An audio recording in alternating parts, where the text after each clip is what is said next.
Ladies and gentlemen, let me give you another warm welcome to our Minority Women Community Leaders event. We are joined right now by one of our beloved local volunteers here. We have Diana Castrillon with us. Diana, what a pleasure it is to have you join this team panelist, a group panelist. Thank you for joining us today.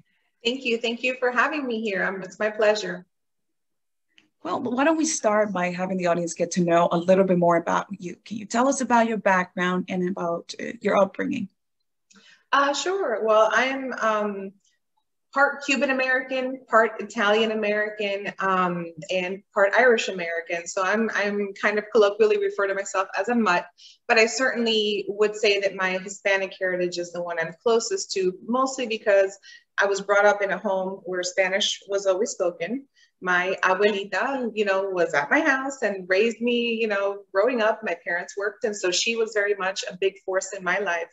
And Spanish wasn't optional because there was no other way to communicate with abuela or abuelo unless we, spoke the language. And I'm thankful for that because it allowed me to really embrace that part of me. And I would say when people ask, I'm usually, say, I'm Hispanic. That's kind of how I identify.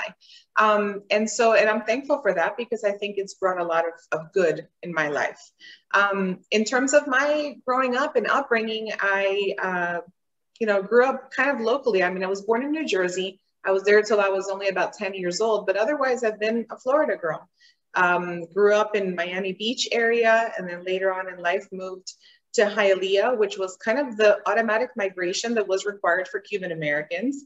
And then it became further north into Broward County, into kind of the Miramar Pembroke Pines area. And I feel like that's been the migration over time of a large percentage of Cuban Americans, and we were no different. But I essentially did all my growing up here. I met my husband in high school, and we started dating in 11th grade. We've now been married for over 20 years. We have two beautiful boys, 16 and 13 years old, Nicholas and Matthew. And, I now live here in Broward County and practice in Broward County. And that's my story. I do workers' compensation. I represent injured workers in workers' compensation cases. That's been my practice for 20 years. Can you tell us a little bit more about the type of community work that you do? Sure. So most of mine has been as part of organizations. So it's been a lot of participating in organizational events and coordinating them. So the bulk of my world of growth has been in the educational section. So I am involved in coordinating CLE events for lawyers throughout the state through different organizations. So FWA, the Florida Workers Advocates, it's kind of like the FJA of workers' comp for people's reference. With that group, I chaired their educational division for about 10 years. So it was all about putting on educational programming for other lawyers with the true meaning of growth behind it. And so I'm also currently on the executive council, the executive board for the Broward County Bar Association. I've chaired their educational workers' comp section for about probably 8-9 years now as well. And a big part of that is this education. So my service really has been in the form of providing education, providing mentoring to other attorneys, essentially being there for the younger attorneys coming through the system and just needing some support, knowing that there's someone they could turn to. Specifically for me as a woman, in addition to being a minority, it has been important for me to make sure that other women who are coming into the practice, younger, newer into the practice, feel that they are supported. And so mentoring is a big thing for me. I have people who are always saying, oh my gosh, Dan, I'm so sorry to keep sending you stuff and asking you questions. I feel so bad. I'm like, don't feel bad. I think one of the biggest mistakes we make sometimes as women is being too apologetic, for our requests for help. So, we're colleagues. We are all on the same level. I've been doing it for 20 years. Somebody maybe has been doing it for 30. Somebody else has been doing it for 3.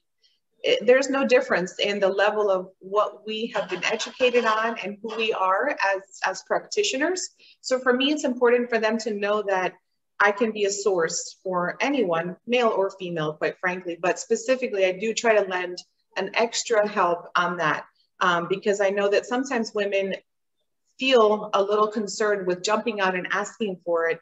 So I try to make sure that I remind women whenever I can, don't be afraid to ask, especially other women, but certainly anyone.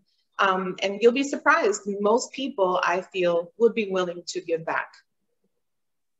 And Diana, you touched upon this briefly when you talked about some of those obstacles. Can you expand on that? What are some of the obstacles that you have particularly faced being a female minority in this profession? Well, you know, I began my practice 20 years ago, and I'm sure somebody who started 40 years ago would tell you, oh, it was very different 40 years ago. Well, it was also very different 20 years ago. And I hope that it continues to be, you know, we'll look back on this 20 years from now and go, gosh, look how different it was then. We thought we had all these opportunities, but look at how many more opportunities there are now. And I'm hopeful that that will always be the trend for women, for minorities in this industry and all industries. But certainly for me, I began the process as a defense attorney, working for a big law group, fantastic group of people. So, however, it was primarily a male-driven world. Certainly when I started, certainly before I started, and all the head partners were all male. It was kind of a good old boys club. There was a lot of, you know, when we'd go out or have any sort of events, it was always, you know, cigars and scotch and hey, I'm not knocking scotch or cigars, but I'm Cuban. However, it was definitely a good old boys club. I was privileged, however, early on, because when I was actually hired by that firm as an attorney, the division I worked in, oddly enough, was all women.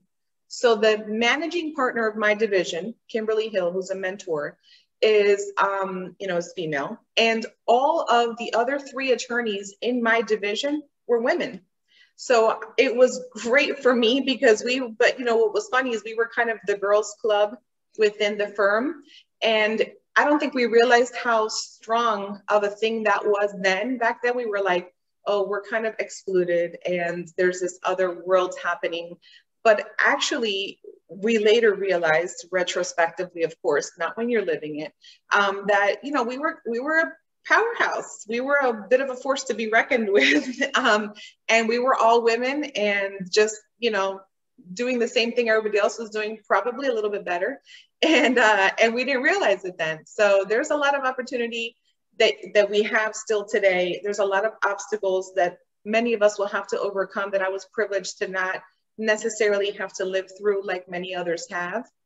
But I feel that certainly today, that's where the mentorship comes in. It's this idea that if within your firm or within your practice, you don't feel represented or you feel that you need someone else to lean on, reach out, because they may not be in your firm. I may not be in your firm, but that doesn't mean that you can't call on me and that I'm going to tell you no because you're my competitor or you're whatever. You know, I currently mentor several other women attorneys in workers' compensation who are literally competing for the same cases in our marketplace that I am. And I'm on the plaintiff side. It's a dog eat dog world to get cases. And I don't think twice about it. And I think most people would not. And Dana, you mentioned your heritage at the very beginning. We talked about it so proudly. Can you tell us what role your heritage has played in helping you achieve the position that you have today? Definitely. And like I said, am connected with my Cuban American heritage. And so we grew up in a very tight community in our home. So my grandmother was literally physically there. My mother has always been a stone's toss away. My sister currently lives 4 miles from my house.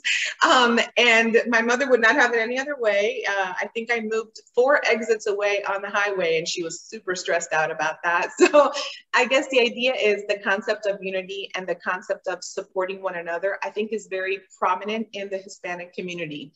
It is, you know, from things as simple as making sure we always hug and kiss each other when we say hello. That seems kind of silly, but it goes to show that a perfect stranger on the street that I meet and says hello for the first time, I'll hug and kiss. Why is that important? I think it's because it's kind of shows the Hispanic culture and how we are, we embrace others figuratively and literally. And I think that for me, I have tried to use that in my practice, in how I give back to others. It doesn't feel like I'm doing anything special by reaching out, both literally and figuratively. So I think for us as Hispanics, you know, we have that built into our DNA. It's kind of in our bloodstream to just, you know, physically and figuratively embrace others. So for me, that's been the big driver. And just having, you know, for many of us, not for all of us, but for many of us, having a strong family support system at home, which is usually built into our culture as well, has been great for me because, you know, always feeling supported in my life has allowed me to help others who don't have that support, because for me, it's just, again, ingrained into how I was brought up. So to see somebody who doesn't have that support system, my automatic, you know, kind of mother instinct kinks in, and I'm like, no, come under my wing, I got you. So that's where I would say it's most prevalent in my life. And Diana, thank you so much for what you shared with us, for your story today. Any last piece of advice that you want to share with our audience? The only thing I would say is, you know, we all have the ability to share with one another. You have been practicing for 6 days or 6 years. There's something that you can share from your life that can help someone else. So whenever given the opportunity to mentor, to reach out and to educate, you know, others, please take that opportunity, because you could be doing more than you realize by having a coffee with somebody. So I hope you will. And thanks so much for letting me be a part of this. Ladies and gentlemen, that was Diana Castrillon. Thank you so much for joining us.